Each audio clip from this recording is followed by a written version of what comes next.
한국사 계좌비 금요쌤 최태성입니다. 여러분 만나 너무 반갑고요.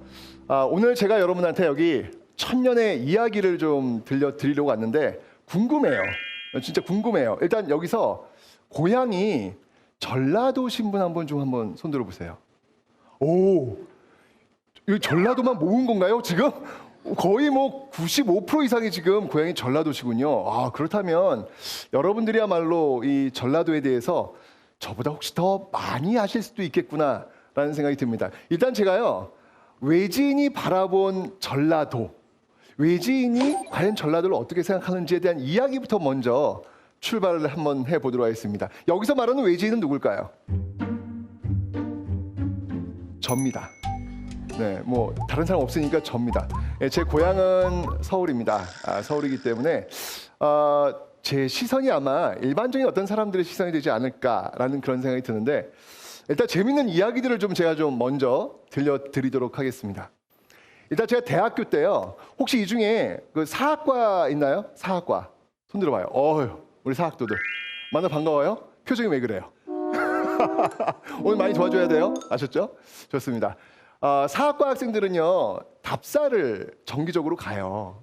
가는데 제가 이 답사를 간다고 했을 때 이제 매년 어디 갈지 딱 나오잖아요. 나왔을 때 전라도 답사가 딱 뜨면 일단 기분이 좋아요. 왠지 아십니까? 그렇죠. 맛있는 걸 먹을 수 있겠구나라는 그런 기대감이 있어요. 사실 이 전라도 지역에 답사로 올 때는요, 맛집에 대한 스트레스를 받지 않아요. 그냥 어느 집에 들어가도 평균 이상은 충분히 먹고 나올 수 있습니다. 그렇지 않나요? 여러분들은 그게 일상이군요.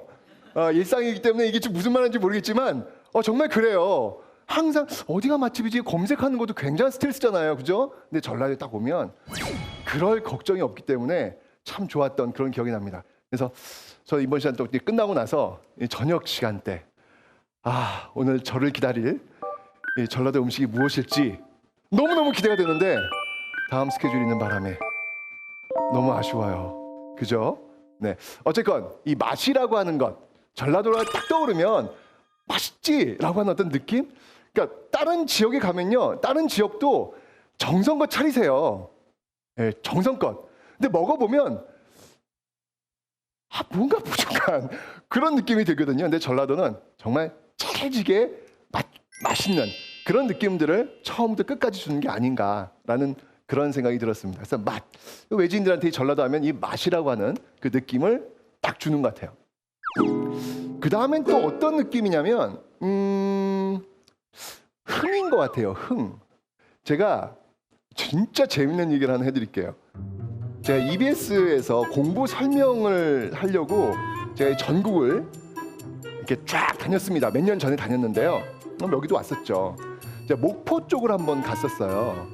목포의 어느 한 고등학교에 갔었는데 제가 얘기를 했죠. 여러분들, 고3 학생을 대상으로 한 거니까 여러분들 늦지 않았습니다. 지금부터라도 정신 똑바로 차리고 우리 열심히 합시다!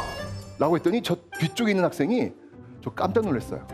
열심히 합시다! 그러니까 그러지?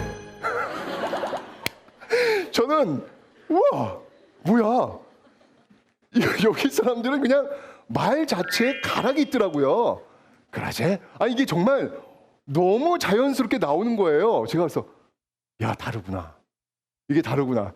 정말 저는 정말 문화적인 충격이었어요. 그 반응, 그러니까 치고 받는 게, 저는 건조한 텍스트를 던지는데 저쪽은 리듬을 실은 음을 저한테 던져주더라고요.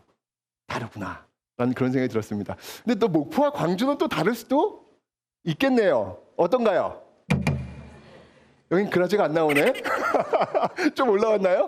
어쨌건 이 전라도는요, 아까 이야기했던 어느 한 학생의 그라제부터 출발해서 아리아리랑 스리스리랑 뭔가 흥이 있는 그런 어떤 느낌이 있어요. 그래서 이 외지인들이 이 전라도를 바라볼 때 그 가장 직접적으로 딱 느껴지는 거는 그 맛과 흥이 아닐까.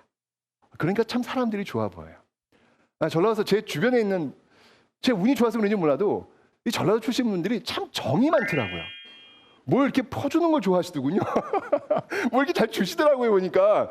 서울 사람들이 약간 좀 이렇게 그러니까 깍지 같은 게 좀 있다고 그러잖아요. 그죠? 근데 참 이렇게 많이 나누는 거 좋아하시고 그러시는 것 같아요. 근데 의문이 생기는 거예요. 왜 그러면 외지 사람들이 이렇게 생각할 때 어떤 그 맛과 흥 이러한 것들이 딱 떠오르게 될까? 저는 이게 잘못된 접근이라고 생각하지는 않습니다. 왜 그랬을까라고 보면은 이 지역 자체가 풍요롭기 때문이겠죠. 지금 이 지도를 보시면 이렇게 전라도가 나옵니다. 이 전라도 지역은 기본적으로 이 땅에서 굉장히 풍요로운 그런 지역이잖아요. 이 한반도에서 가장 풍요로운 지역. 저는 이 풍요라고 하는 키워드가 바로 이곳 전라도와 연결되는 게 아닐까라는 그런 생각이 일단 듭니다. 자, 그런데 제가 여기서 또 다른 퀴즈를 한번 내보도록 하겠습니다. 드디어 기회는 또 왔습니다. 진짜 이거 너무 쉬운 거예요. 너무 쉬운 건데 제가 정말 고백하건데 나 정말 창피한데 나 여기서 지금 처음 고백하는 건데 제가 대학교에 와서 이 사실을 알았거든요. 저는 분명히 믿습니다. 이 중에서도 저와 똑같은 친구가 분명히 있을 거라고 저는 확신합니다. 자, 아주 쉬운 문제지만 오늘 이곳에 오셔가지고 처음 알게 된 그런 분도 계실 겁니다. 어떤 문제냐면요. 자, 여러분들 우리나라 팔도 있잖아요. 아까 우리 사회자님께서 전라도, 경상도, 충청도 뭐 이런 순서대로 지금 이름이 지어졌다라고 말씀하셨죠. 그죠? 자, 그렇다면 전라도, 경상도, 충청도라는 이름이 만들어지게 된 원리는 뭘까요? 아시는 분? 이봐. 빨리 손 한번 들어보세요. 자, 놀랍죠? 보세요. 3분의 1 손 못 드시잖아요, 지금. 좋습니다. 자, 손 드신 분 중에서 저기 나랑 많이 비슷하신 분. 지금 여기 어디 학교, 여기 학생인가요? 네, 여기 조선대학교 대학원 사학과 다니고 있는 박성주라고 합니다. 역시 사학과. 그래요, 사학과. 근데 뭐 사실 사학과여도 모를 수 있거든요. 전라도라고 하는 이름이 만들어진 원리는 무엇인가요? 전주와 나주를 합쳐서 전라도라고. 맞습니다. 전주와 나주의 앞글자를 따가지고 전라도예요. 자, 다음 경상도는요? 경주와 상주를 합쳐서 경상도. 맞습니다. 경주와 상주의 앞글자를 따서 경상도입니다. 충청도는요? 충주와 청주입니다. 맞습니다. 모든 것들이 다 이런 식으로 이름이 지어진 거예요. 저는 봤어요, 지금. 어느 분이 진짜? 제가 대학교 때 이 사실을 알고 제가 딱 요 반응이었거든요. 대박. 그때 대박이란 말이 없었구나. 어쨌건 이런 표정이었는데 어떻게 지금 여기 사학과 학생으로서 지금 전라도 지금 천년을 맞이했습니다. 감회가 어떠신가요? 제가 전라도에서 태어나진 않았지만 고향이 어디세요? 서울입니다. 아, 그래요? 네. 근데 억양이 약간 전라도 억양이 있는 것 같은데? 전라도에서 거의 20년 가까이 살았습니다. 그죠? 네. 난 딱 들으면 저는 이렇게 서울도 아니에요 지금. 그래가지고 어떠세요 한번? 비록 고향은 아니지만 음흠. 정말 여기서 공부하는 학생의 입장으로서 굉장히 뿌듯하고 특히 경상도에 비해서 더 빠르다는 게 기분 좋습니다. 뭐가 뿌듯하고 뭐가 빠르다는 거예요? 좀 전에 그 전라도가 지어진 게 이 이름이 먼저 지어진 게 그렇군요. 알겠습니다. 전라도라고 하는 이름은 전주와 나주의 그 앞글자를 따서 전라도라는 이름이 만들어지게 되는 건데 어쨌건 이 전라도라고 하는 곳은요 정말 이 땅 한반도에서 가장 풍요로운 그런 곳이죠. 결론부터 말씀드린다면 풍요롭기 때문에 늘 수탈의 대상이 될 수밖에 없었던 운명을 가지고 있었던 지역. 그래서 이 사회에서, 이 역사에서 주류가 되지 못했던 그 모습들을 가지고 있는 역사. 이런 모습들을 지금 전라도에서 그 역사 속에서 우리는 좀 찾아볼 수 있지 않을까라는 생각이 들어요. 먼저 제가 첫 번째 말씀드린 건 풍요의 역사부터 한번 좀 설명드릴 텐데 여러분들 혹시 이게 뭔지 아십니까? 이건 문제 아니고요. 그냥 물어보면 얘기하는 거예요. 여러분들 지금 책이 지금 눈이 벌거져가지고 지금 네 여기 혹시 뭔지 아십니까? 맞아요. 이건 바로 고인돌입니다. 특히 전남 화순 쪽에 있는 그 고인돌인데요. 이 고인돌이라고 하는 것은 어느 시대를 이끌고 있었던 대표적인 유적인가요? 그렇죠. 청동기 시대를 이끌고 있었던 대표적인 유적이 바로 이 고인돌입니다. 그런데 여러분들 이 고인돌은요. 이 남한에서 약 3만 기 정도가 있습니다. 그리고 북한에서 한 1만 기, 그래서 총 이 땅 한반도에는요 4만여 개의 청동기가 4만여 개의 고인돌이 있습니다. 이 고인돌이 있다는 얘기 뭐냐면 이 고인돌을 만들었던 어떤 부족장의 힘, 이게 여러분들 이 위에 있는 덮개돌의 무게가요 큰 거는 무려 하나에 50톤이 나가요. 어마어마하죠. 그럼 그 50톤을 옮겼다는 얘기는 엄청나게 많은 사람들이 동원되었다는 이야기, 엄청나게 많은 사람들이 동원되었다는 얘기는 그렇게 많은 사람들이 모여 살았다는 이야기, 굉장히 선진적인 문화를 가지고 있었던 사람들의 흔적이 고인돌이라는 겁니다. 그런데 이 고인돌이 지금 말씀드렸지만 남한에서 3만 기, 북한에서 1만 기인데 그 중에서 전라도의 고인돌이 약 몇만 기가 있냐면요 2만 기가 있습니다. 씨름 선수 2만 기는 아닙니다. 죄송합니다. 네, 이런 것들을 아직 개그라고 하죠. 2만 기면은 이 한반도의 거의 반 정도는 이 고인돌은 전라도에 지금 위치하고 있다는 이야기예요. 왜 그럴까? 다시 한번 얘기하지만 먹고 살기 좋은 곳, 풍요로운 곳, 사람들이 밀집해 살 수 있는 좋은 공간, 좋은 환경을 이곳 전라도는 가지고 있기 때문에 그렇습니다. 여러분들 한반도에서 지평선을 볼 수 있는 유일한 곳이 어딘지 아세요? 김제만제. 전라도잖아요. 유일하게. 그렇죠. 미국이나 저기 뭐 중국이나 가서 받은 그 지평선을 유일하게 볼 수 있는 곳이 바로 이곳 전라도입니다. 넓은 평야를 가지고 있고요. 그리고 이 앞쪽에 이 바다, 그리고 갯벌, 그냥 나가면 그냥 먹을 것이 그냥 널려 있는 곳이 전라도입니다. 정말 풍요로운 그런 어떤 곳이 바로 이런 전라도였구나라는 것을 이 고인돌을 유적을 통해 가지고 우리가 한번 볼 수 있지 않나라는 생각이 듭니다. 자, 바로 이 전라도를 배경으로 해서 역사를 지금 이끌어 나갔던 나라가 있죠. 바로 백제라는 나라입니다. 백제국 후반기가 바로 이 전라도 지역과 함께 운명을 같이 했던 그런 역사를 갖고 있는데요. 이 백제야말로 정말 천혜의 어떤 이 자연 환경을 적극적으로 활용했던 그런 나라가 아닌가라는 그런 생각이 듭니다.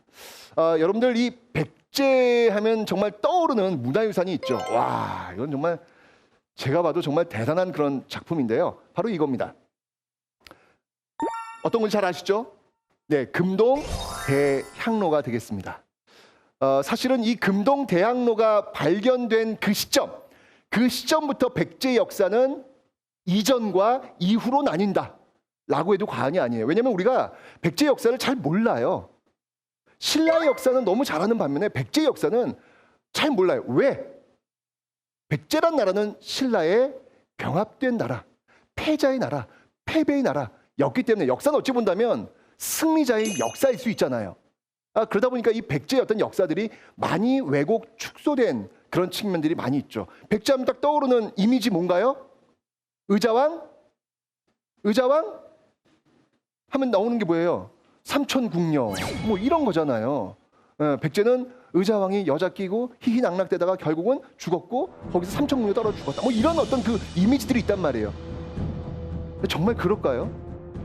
근데 그 희희낙낙하면서 여자 끼고 정말 놀게 바빴던 그 의자왕이 당나라로 끌려갈 때 왜 그 많은 백제인들이 나와서 눈물 짓고 울었던 것일까요? 뭔가 좀 이상하잖아요. 정말 그렇게 부정과 부패와 그런 어떤 모습들을 보였던 왕이 끌려가면 백성들이 눈물을 지을까요? 뭔가 좀 다르다는 이야기예요. 뭔가 다른 이야기가 있다는 이야기죠. 어쨌건 이 백제에서는 굉장히 많은 오해들이 있는데 특히 이 금동 대학로가 발견되면서 우와, 백제의 문화가 굉장히 세련되고 우아한 그런 아름다움이 있을 거야 라고 생각은 했지만 이 정도일 줄은 몰랐거든요. 압도하는, 정말 삼국의 문화를 압도하는 그 상징적인 어떤 모습들이 바로 이 금동 대학로에서 나왔습니다. 그런데 이 금동 대학로가 정말 어디서 발견되냐면 놀랍게도 이게 아마 금동 대학로가 아마 백제의 마지막, 이곳 전라도를 중심으로, 충청도 전라도를 중심으로 움직였던 한 왕국의 마지막 운명을 상징적으로 보여주는 건 아닐까라는 생각이 드는데요. 이것이 발견된 곳은 바로 여기입니다. 진흙 속에서 이게 발견되었어요. 사실은 이 진흙 속에 깊숙이 처박혀 있었기 때문에 우리는 볼 수 있는 거겠죠. 만약 진흙 속에 처박혀 있지 않았더라면 부식됐거나 산화됐거나 아니면 어딘가로 갔거나 아마 우리는 지금 만나지 못했을 수도 있습니다. 다행인지 불행인지 모르겠지만 어쨌든 그 진흙 깊숙한 곳에서 이게 발견되었습니다. 이게 발견된 어떤 그 내용을 보면요, 진짜 드라마틱하죠. 예. 뭔가 이 지역에서 뭔가 있지 않겠는가, 백제의 어떤 문화유산이 있지 않겠는가라고 발굴이 들어갔던 거예요. 예산 정말 어렵게 따가지고 들어갔는데 하다 보니까 뭔가 금속이 보이기 시작하죠. 금속이 보이니까 긴장한 거예요. 그래서 이때가 겨울이었거든요.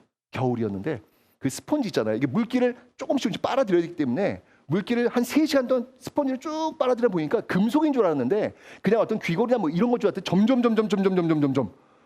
금속이 아니라 하나의 덩어리가 등장을 하는 것이죠. 그러면서 나왔던 이 모습. 근데 이게 왜 진흙 속에 있었을까? 그런 상상을 한번 해봤습니다. 여러분들 집에서요 불이 났어요. 불이 나면 여러분들 제일 먼저 갖고 나올 수 있는 하나가 있다면 무엇을 가지고 나오시겠습니까? 애완견이요. 그렇지.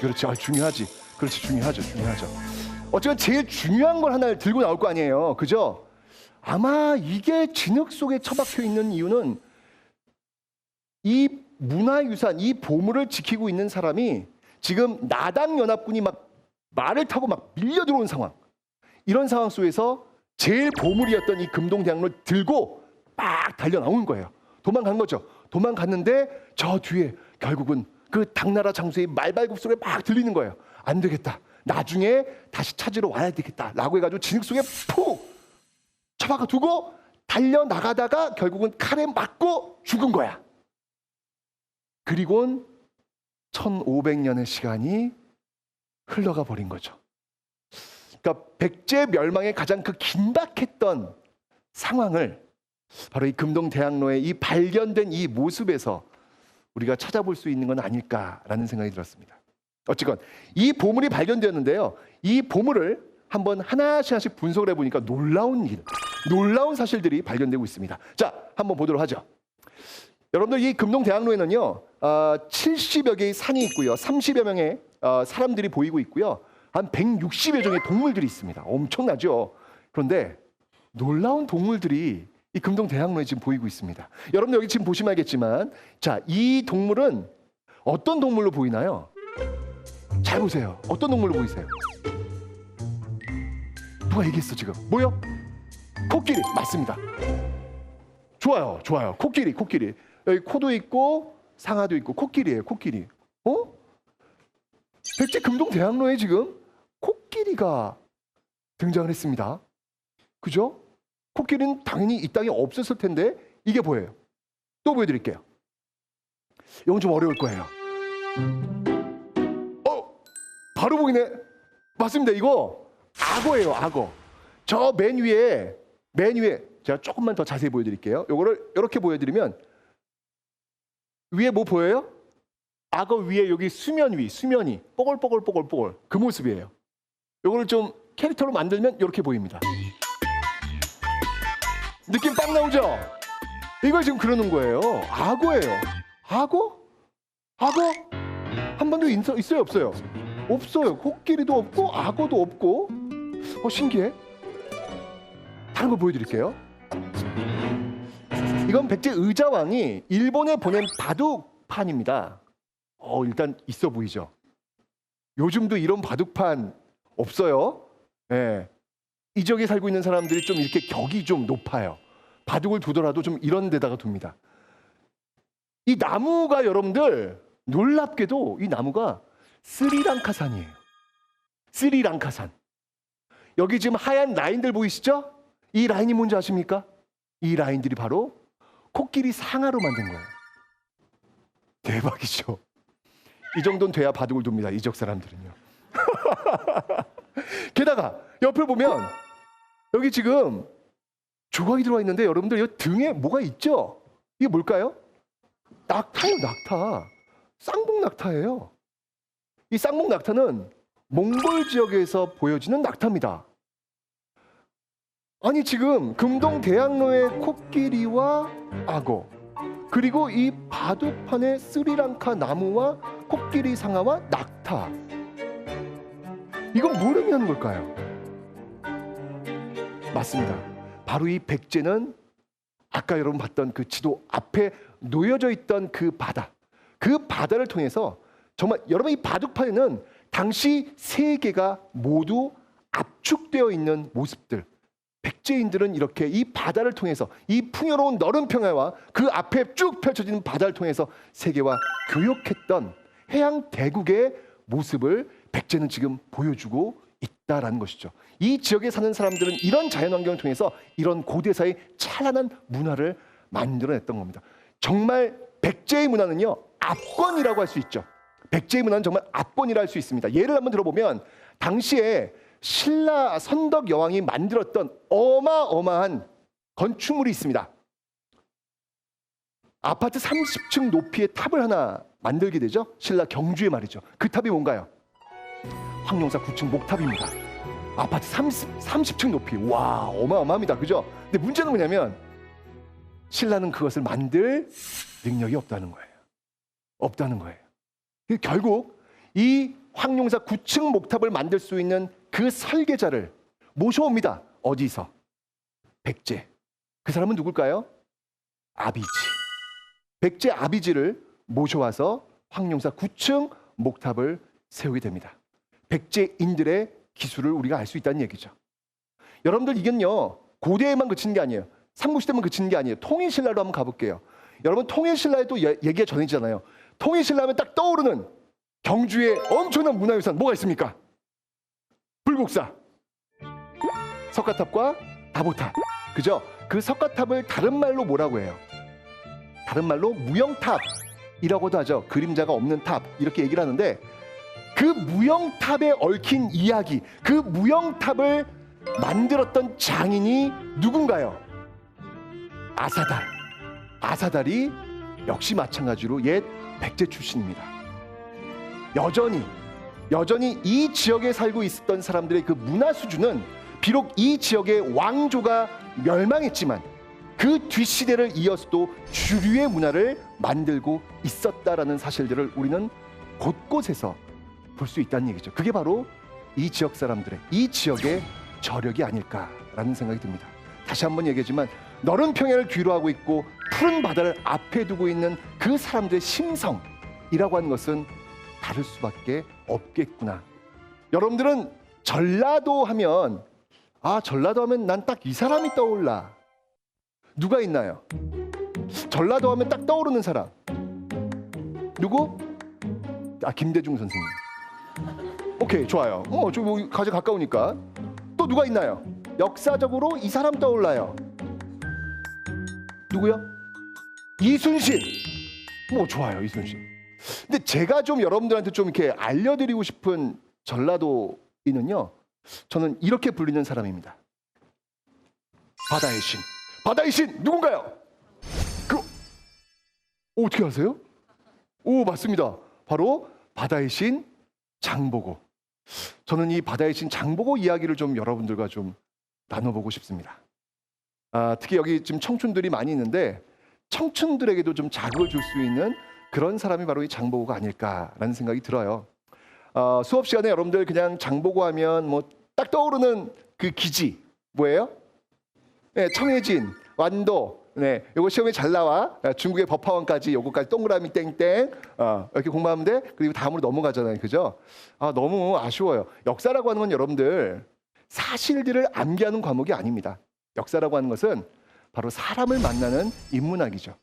그게 역사예요. 전라도를 대표할 수 있는 그런 인물이 저는 장보고라는 생각이 들거든요. 이 장보고는요, 놀랍게도 원래 이름이 없어요. 장보고라는 이름은 나중에 지어진 이름이고요.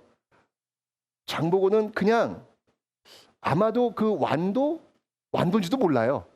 출생지를 모르니까 어느 섬에서 태어난 그냥 평범한, 그 당시로 본다면 흑수저 출신의 한 10대 소년이었다라고 생각하시면 될 것 같아요.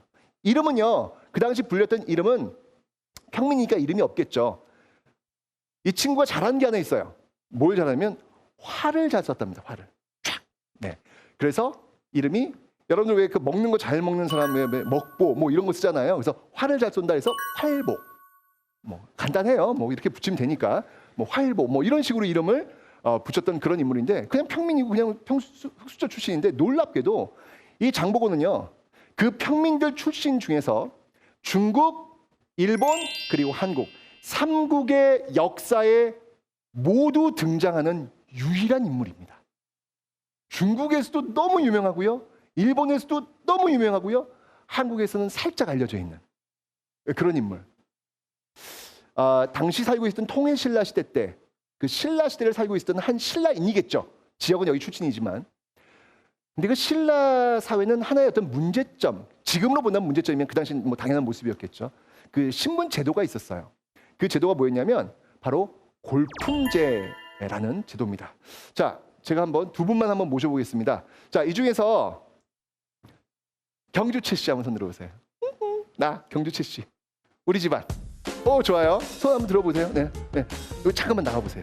잠깐만 나와보세요. 당신이에요. 네, 잠깐만 나와보세요. 네. 자, 그 다음에 경주 김 씨 한번 손 들어. 경주 김 씨. 아, 좋아요. 아이고 나오시겠다고 그냥 나오세요. 네, 좋습니다. 네, 옆으로 나오시면 될 것 같아요. 제가 경주 최 씨와 경주 김 씨 두 분을 모신 이유가 있어요. 이 두 분을 통해서 당시 통일신라 시대 그 신분 제도를 좀 설명을 좀 드려볼까 합니다. 이리 올라오세요. 네, 아이고, 네, 감사합니다. 네, 자, 성함이 어떻게 되세요? 저는 경주채씨 18대 손 최종환이라고 합니다. 네, 최종환. 네, 저도 경주 씨예요. 만나 반갑습니다. 자, 경주 김 씨. 네, 저는 경주 김씨 19대손 김희진입니다. 김희진님 좋습니다. 네. 저는 항상 이렇게 몇 대 손에 무슨 파 이렇게 얘기하면 굉장히 부담스러워요. 좋습니다. 자, 우리 경주 최 씨니까요. 뭐 우린 너무 잘할 거예요. 우리 경주 최 씨 집안의 시조는 누구죠? 최치원 28조. 예, 최치원의 지금 시무 18조까지 있어요. 28조. 지금 시무 28조 좋습니다. 좋아요. 잠시만요. 그러면 저 경주 김 씨의 시조는 누군가요? 김할지라고. 김할지? 와, 진짜 여기 정말 대단하신 분이에요. 왜냐하면 제가 이걸 물어보면요, 경주 김 씨들 시조가 누구예요? 그럼요, 서슴없이 박혁거세요. 박 씨와 김 씨는 연결이 안 되는데, 그죠? 근데 박혁거세라고 아시는 분들이 정확히 많지 않아요. 진짜요. 경주 김 씨 중에서 자기 시조를 박혁거세 아주 있는 사람들이 많이 있습니다. 맞습니다. 김할지잖아요. 잠깐만, 왜 자꾸 멀리 가세요? 잠깐 오세요. 여기에 경주 김 씨와 우리 둘이 경주 최 씨입니다. 네, 이렇게 있는데요. 신라 시대는요, 골품제라고 하는 신분 제도가 있어요. 이렇게 딱 잘라가지고, 이렇게 딱 잘라가지고, 요쪽이 골, 요쪽은 이제 스스로를 이제 또 여기 나눠요. 성골, 진골에서 성스러운 뼈다귀, 진짜 뼈다귀. 뭐 이렇게 나눕니다. 성골, 진골 이렇게 있고요. 요쪽이 뭐냐면 품이에요. 품.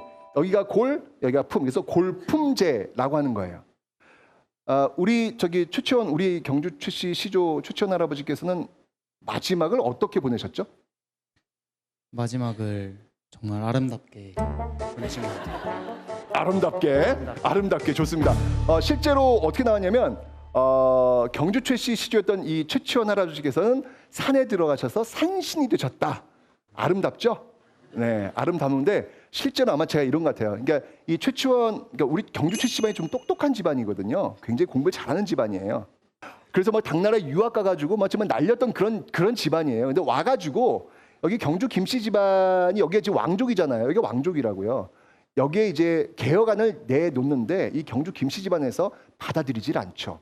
예, 않으니까 결국 너무 열 받으셔가지고 산속으로 들어가셔가지고 신선이 되셨다고는 표현은 하지만 제가 볼 때는 화병 나서 돌아가신 거예요. 그런 어떤 모습인 것 같습니다. 여기서 중요한 건 뭐냐면 아무리 능력이 뛰어나도 우리 경주 최씨 집안은 이 골 쪽으로는 들어갈 수가 없다는 거예요. 오로지 이 경주 김 씨들에 의해서만 이 신라 사회는 돌아가고 있는 시스템, 폐쇄적 신분제, 이게 바로 신라 고대의 골품제라는 겁니다. 사실 여기 계신 분께서는 어찌 본다면 참 이런 표현 좀 죄송하지만 참 이 시대 정말 재수없게 태어나신 거예요. 한 1500년만 태어났어도요, 여기 이렇게 무리들과 어울려 계신 분이 아니에요. 이분이 얼마나 대단하신 분인데 이분이, 그죠? 네, 지금 여기 앉아서 어디 계신지도 모를 정도로 이렇게 앉아 계신데, 어쨌건 간에 그 경주 김씨로 살면서 뭐 이렇게 좀 경주에 가시면 어떤 느낌이 좀 있나요? 글쎄요. 저 전라도에 20년 넘게 살아가지고. 아 그래요? 네. 김할지 그 저기 뭐냐 계림도 한번 다녀오셨어요? 아니요, 근데 또 저희 집안에서 저는 좀 여자여가지고 이런 것도 원래 잘 안 가르쳐 주셨는데 제가 또 따로 배운 거라서. 좋습니다. 자 어쨌건 이게 바로 골과 이게 품이라고 하는 거, 이게 바로 신라 사회의 그 폐쇄적 고대 신분제 시스템이라는 거. 아무리 능력이 뛰어나도 저는 이쪽으로 올라갈 수가 없다는 사실. 그런 환경 속에서 그래도요 여기 이 진골 집안하고요 우리 경주 최씨 우리는 그래도 육두품 집안이에요, 그잖아요. 예. 이게 묶어서 우리는 그래도 지배층이에요. 비록 우리가 왕조에 못 가지만 우리는 그래도 지배층이에요. 근데 여기에 끼지도 못하는 인물이 바로 장보고였다는 사실. 그 이야기를 제가 지금부터 시작하도록 하겠습니다. 감사합니다. 감사합니다. 네네네. 그래서 이 장보고는요 10대의 나이에 굉장히 고민이 많았던 것 같아요. 왜냐하면 이 친구가 꿈이 있네. 꿈이 없어야 되는데 꿈이 있는 거예요. 너무 슬프죠. 꿈이 있으면 안 되거든. 왜냐하면 이 시대는 꿈을 실현할 수 있는 그런 시대가 아니었거든요. 아무리 능력이 뛰어나도 골품제라고 하는 그 신문제에 들어갈 수가 없는 정말 평민이고 정말 흙수저였다는 얘기예요. 근데 이 친구가 꿈이 있는 거예요. 나도 이곳 신라에서 무언가를 펼쳐보고 싶은 그런 꿈이 있었던 것이죠. 고등학생쯤 되는 나이에 뭔가 나도 이 활 잘 쏘는 거 이거 갖고 나도 뭔가 좀 해보고 싶은데 그런 꿈을 펼칠 수 있는 공간이 막혀있단 말이에요. 이거 신라는 말이죠. 뭘 해야 될까? 라고 하다가 이 친구가 결심을 합니다. 어떤 결심? 바로 자신의 앞에 있는 그 바다를 건너기로 결심을 한 거예요. 저는 근데 이 부분 굉장히 중요하다는 생각이 들어요. 왜냐하면 우리 청춘들 앞에는요 모두 다 상징적인 바다가 있을 겁니다. 어떤 청춘들은 그냥 바다가 있구나 라고 외면하고 돌아올 수도 있지만 어떤 청춘들은 이 바다 건너엔 무엇이 있을까 라고 한번 도전해 보려는 그런 모험을 갖고 있는 그런 청춘들도 분명히 있을 거예요. 장보고는요 그 바다에 자신의 발을 담근 겁니다. 여러분들 지금 바다 건너에 뭐가 있습니까? 지도 피면 다 나와요. 그죠? 검색하면 다 나옵니다. 하지만 장보고는요 전혀 그런 정보가 없어요. 바다 건너 뭐가 있는지, 바다 건너 나의 운명이 어떻게 되는지, 바다 건너 어떤 정보가 있는지 아무것도 모르는 상황에서 장보고는 결정한 겁니다. 바다를 건너기로 말이죠. 왜? 어차피 이곳 땅에서는 나의 꿈을 이룰 수 없는 상황이니까 이곳 바다를 건너서 내가 뭔가 한번 해보겠다라는 그런 마음, 그런 생각이 있었던 것이죠. 그래서 당나라로 아마 밀항을 했던 것 같아요. 몰래 배를 타고 갑니다. 중국에 갔더니요. 오, 마침 반란군들을 진압하는 부대를 모집하네. 대박. 내가 잘하는 게 뭐가 있죠?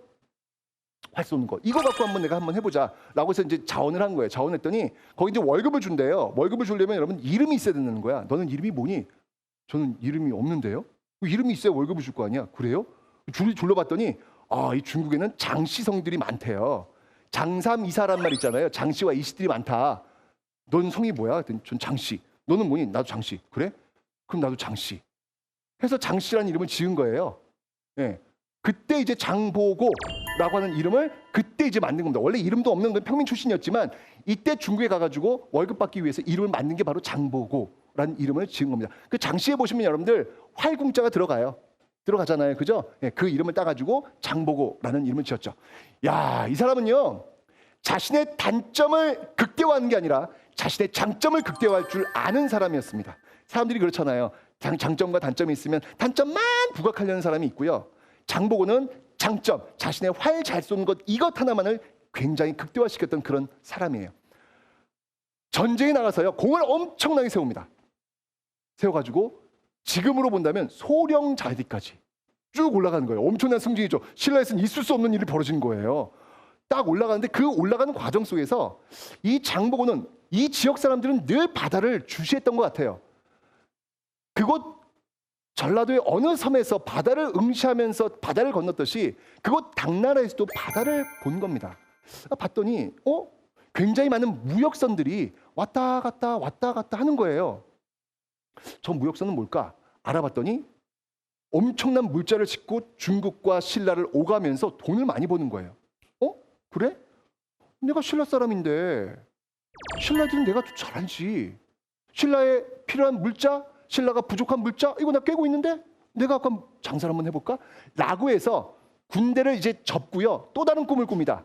바로 무역업에 떠는 거죠. 지금으로 보면 제가 볼 때 글로벌 경영의 원조가 바로 이 장보고가 아닐까라는 생각이 드는 거예요. 그래서 이 당나라에 와 있던 그 신라인들 네트워크, 아마도 제가 볼 때 이 전라도 지역 출신의 사람들을 다 묶어낸 것 같아요. 묶어내어 가지고 법화원이라고 하는 절을 하나 어떻게 보면 산 거죠. 거길 하나의 그 네트워크 기지로 만든 거예요. 각 지역에 있는 신라인들이 모여가지고 이 지역의 물산들이 어떠며 가격이 어떠며 이것을 이렇게 팔면 이득이 된다 안 된다 이런 것들을 논의했던 공간이 바로 법화원 같습니다. 자, 이 법화원에서 어마어마한 돈, 정말 떼돈을 법니다. 자, 이 장보고 정말 중국에서는요 거의 신격화되어 있는, 그러니까 돈을, 왜 중국 사람들 왜 돈 많이 버는 신 되게 좋아하잖아요. 그 신의 반열에 들어갔던 인물이 바로 장보고입니다. 일본에서는요 이 장보고는 재벌의 의미를 갖고 있어요. 하여튼 장보고라는 이름은 재물의 신이에요. 엄청난 족적을 남겼던 인물이 바로 이 장보고입니다. 의외로 우리나라에서 조명이 잘 안 되고 있는 것 같아요. 난 그 왜인지 모르겠지만 어쨌건 중국과 일본의 역사서에 등장했던 평민 출신의 유일한 사람이 바로 장보고였다라는 것이죠. 돈을 엄청 벌었어요. 근데 돈을 엄청 버는 과정 속에서 또 바다를 보니까 또 놀라운 장면을 발견합니다. 어떤 장면을 발견하냐면 신라인들이 노예로 끌려와서 노예로 팔려나가는 모습을 보게 된 거예요. 이거 뭐지? 이건 아니지. 내가 이제까지 번 돈을 가지고 이제 내 나라 신라를 위해서 무언가를 해야 되겠다라는 마음을 가지고 다시 귀국을 합니다. 야, 거의 금우한양이 아닐까라는 생각이 들어요. 그 10대의 그 어린 나이에 정말 아무것도 할 수 없는 그 막막한 마음을 가지고 바다를 건넜다가 어마어마한 재벌이 되어가지고 신라로 돌아온 것이죠. 신라로 돌아와서 신라 왕에게 제안을 합니다. 내가 이 해상 무역에 있는 이 해적들이 신라인들 잡아가고 있으니까 이 해적들을 내가 완벽히 내가 소탕할 테니까 나에게 기회를 달라. 라고 해서 청해진 대사로 이 장보고가 임명이 되는 것이죠. 청해진이 딱 만들어진 다음에 역사 기록에 의하면요, 이 해상 쪽에 있는 해적의 어떤 그 난동질이 기록되고 있질 않아요. 이건 뭐냐면 장보고의 어떤 그 청해진이 굉장히 중요한 역할을 했다는 얘기죠. 이렇게 되면서 장보고는요 어마어마한 무력을 갖게 됩니다. 여러분, 신라 천년의 역사에서 외지인이 들어와 가지고 신라의 왕을 바꾼 사례가 2번 있어요. 그 신라 왕을 바꿨던 두 사람이 누구냐면 바로 장보고와 후백제의 견훤입니다. 왕을 한번 바꿨죠. 2번 바꿨죠. 이 장보고가 당시 그 신무왕, 왕을 갈아치고 신무왕을 즉위시키는데 자신의 무력을 사용하게 되는 것이죠. 그리고 자기의 딸을 바로 그 신라 왕족 집안에 집어 넣으려고 하는 거예요. 결국 이것 때문에, 그러니까 선을 넘은 거죠. 왜냐하면 장보고는 골품 출신이 아니에요. 장보고는 정말 한미한, 정말 어디에서 태어난지도 모르는 그 섬마을 어느 사람인데, 그 사람이 돈 많이 벌어가지고 이제 권력까지 지금 정점까지 지금 올려오려고 하는 것이죠. 결국 거기서 장보고는 좌절되고 맙니다. 근데 저는 이 장보고의 어떤 이 시도를 보면서 굉장히 중요한 역사적 의미를 하나 제가 찾게 되더라고요. 통일신라 시대를 대표할 수 있는 이 전라도인 장보고의 꿈은 또 백제 마찬가지로, 백제처럼 좌절했지만, 여러분들 해상무역을 좌지우지했던 이 장보고, 그 재력과 그 무력을 바탕으로 장씨성을 가지고 바로 이 신라 왕족 사회에 자신의 그 입지를 집어넣으려고 했던 이 시도, 경주 김씨만의 어떤 폐쇄 신문지 사회를 깨려고 했던 이 모습, 비록 실패했지만 이 장보고의 이 모습과 아주 똑같은 사람이 뒤에 등장합니다. 그게 누구죠? 그게 누군가요? 해상무역을 통해서 엄청난 부를 창출하고 무력을 통해서 새로운 왕조를 세웠던 인물, 바로 태조 왕건입니다. 무슨 말이냐면 장보고의 어떤 그 시도와 그 노력은 비록 실패에 그쳤지만, 장보고가 만들려고 했던 그 모습은요 그 시대의 균열을 가져왔던 거예요. 뭐야? 저런 것도 되는 거야? 나도 한번 해볼까? 장보고가 호족 1세대라면 그 뒤에 나오는 견원, 왕건, 궁예 이런 인물들이 바로 제2의 장보고, 제3의 장보고, 제4의 장보고가 되었던 것이죠. 결국 장보고는 어떤 인물이냐면 바로 폐쇄적 신분제 사회의 그 균열을 가했던, 새로운 시대를 만들려고 했던 깃발을 들었던 그런 통일신라 진정한 이 전라도 지역의 그 인물이 바로 장보고가 아닐까. 바로 이 장보고의 어떤 모습을 닮았던 사람들이 의해서 고려가 만들어진 것이고, 고려는 특정 집안에 의해서 움직이는 게 아니라 좀 더 다양한 사람들이 정치에 참여하는 조금 더 넓혀진 사회. 그래서 우리는 고려를 고대라 하지 않고 중세라고 부르게 된 것이죠. 즉 중세사회, 새로운 시대에 어떤 큰 변화를 주는데 굉장히 자극을 주었던 인물이 바로 장보고였다는 것입니다. 이렇게 되면서 이제 고려시대로 넘어오죠. 이 고려시대로 넘어오면서 1018년입니다. 드디어 아까 이야기했던 전주와 나주의 앞글자를 따서 전라도라고 하는 이름이 만들어졌고, 올해가 이제 2018년도니까 이제 바로 1000년의 시간을 이르게 된 것이죠.